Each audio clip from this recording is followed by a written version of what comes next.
le sport, ça permet de toucher toutes les catégories sociales. Et le sport rassemble beaucoup. C'est-à-dire que lorsque tu es autour d'un terrain de sport, tu rencontres des ouvriers, tu rencontres des personnes âgées, tu rencontres des chefs d'entreprise. C'est-à-dire que tu as toute la société. Et cette société, par sa diversité et sa richesse, c'est ça qui m'intéressait aussi. Aujourd'hui, il y a une loi qui remonte à 2005 et cette loi, normalement, impose à toutes les collectivités, par exemple une mairie, de rendre un gymnase accessible. Et ça, c'est ce que je fais depuis 10 ans. C'est-à-dire qu'à chaque fois que l'on fait des travaux dans un équipement sportif, il est accessible pour tous.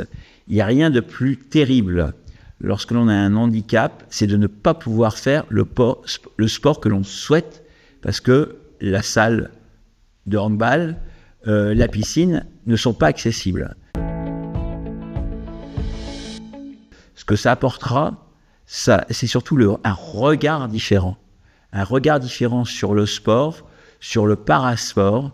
On parle beaucoup d'égalité dans le sport, c'est une autre valeur qui est importante, l'égalité homme-femme, mais également dans les pratiques, sport pour tous. Moi, ce que j'attends des Jeux paralympiques, c'est que le traitement de l'information soit le même que pour les Jeux olympiques.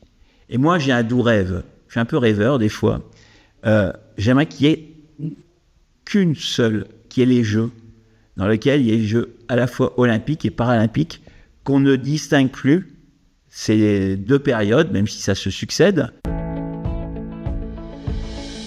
En traitement d'information, on voit bien que certains sports qui sont pourtant, mixtes, par exemple le football homme-femme, on commence depuis seulement quelques années à diffuser, par exemple, la Coupe du Monde de football. Alors que jusqu'ici, féminine, alors que jusqu'ici, elle n'était pas médiatisée. Dire que le rôle des médias est essentiel. C'est-à-dire, mon rôle, en tant qu'élu au sport, c'est de pouvoir permettre à chacun, je dis bien à chacun, quel que soit son genre, quel que soit s'il y a un handicap, de pouvoir pratiquer son sport. Et donc, ce sera à nous, du coup, élus, de faire le nécessaire, de faire les investissements nécessaires, notamment dans le sport, dans le travail, sur les rémunérations. Il y a encore des distorsions qui sont importantes sur les deux. Et il faut se dire qu'une femme comme un homme ont les mêmes compétences, les mêmes qualités. Ils doivent être payés au même niveau. Ils doivent être traités sur un plan médiatique au même niveau. Et moi, c'est ce que je dis aussi aux clubs. Les clubs qui ne seraient pas encore mixtes aujourd'hui, nous, on vous demande, ça fait partie de nos critères, qu'il doit y avoir. On doit avoir autant d'équipes féminines que d'équipes masculines.